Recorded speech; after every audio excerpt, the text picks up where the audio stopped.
welcome once again to our portion. Itanong mo, sagot ko. Alam ko naman lahat kaya mong sagutin.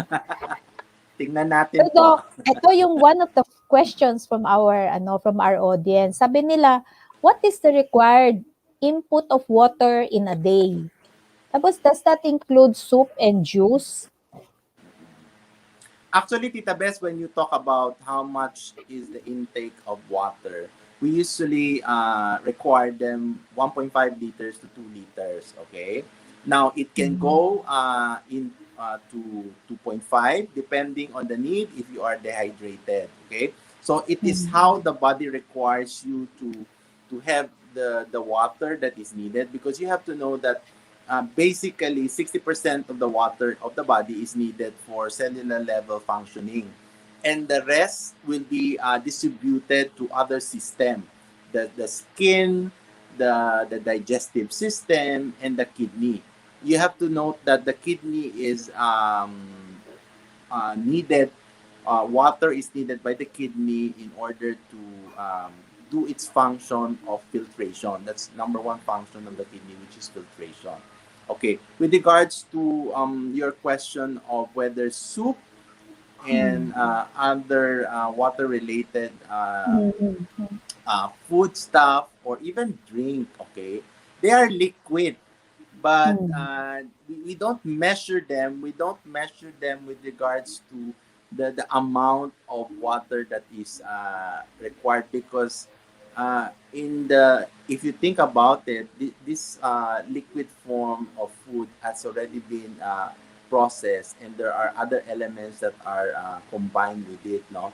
So I think we just get a few amounts of water from like soup, like 2 to 3% of that, and some carbonated drink. But if you consider water, it is plain water. That is how we compute the water needs of our body. So that's 1.5 is around 6 glasses. So 6 to 8 glasses of water a day ang kailangan. So, kunyari, for example, if baka pwede na rin like, but at the minimum it's 6. So, we target at least 6. And then, probably the others we can get from the juice. So, kasi hindi masarap ang tubig eh. So, we can get from the juice, from the soup. No, but that is what is considered because of some individuals, because it is plain and it's tasteless. But when I say other elements, you have sugar in it and other contents. So I don't consider them much of the water percentage that we are required. Okay. Now, with regards to what you said about 6 to 7 to 8 glasses, yes, that is required, but it can go up to 8 or even 10 depending on the required body needs. Kung mainit, you can have heat exhaustion. You increase the number of glasses to 10. Like if Sometimes the you weather, can go, yes, the weather is very the hot. need. Pag mainit, there's a tendency to sweat a lot. So, kailangan i-replenish siya. So, the more water is needed by the body. Yes. And depending on the activity that you are undertaking. Even in the... So, kapag kunyari, you are very sporty, or nag-run ka, or something strenuous that you had more, you sweat more. So, it is supposed to be to replenish those lost fluids, di ba? When you're exposed outdoor, Tita Beth, when you're exposed outdoor, that is also your water evaporates from your skin. So you need to replenish okay. Not necessarily pag nakikita mo, Kasi di ba?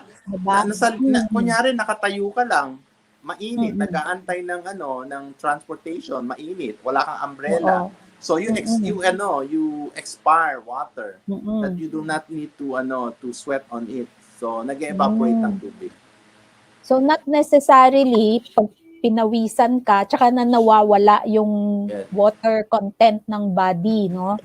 So, okay. Parang parang nasa oven ka lang na biglang nag-evaporate, then it's also loss of water. So more have to be replenished. You can see naman the need of water when you have like thirsty, drying of your lips. It's not moist, so you feel, you tend to be a little bit warm. Those are the things that will remind you that you need to take in more water because you're going into a dehydrated state.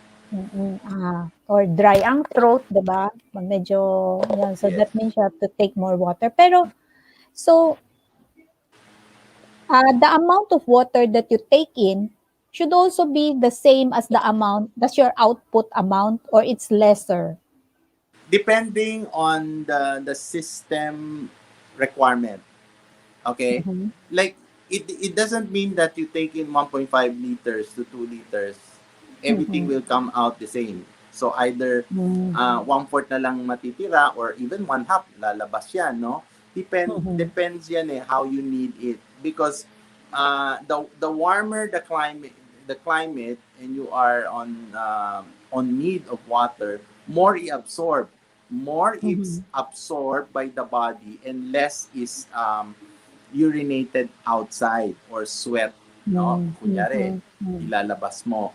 So, you compute on that aspect, no? So, what is duty bound of your body is to have signs and symptoms that will require you to drink more water kasi Mm. kailangan niya.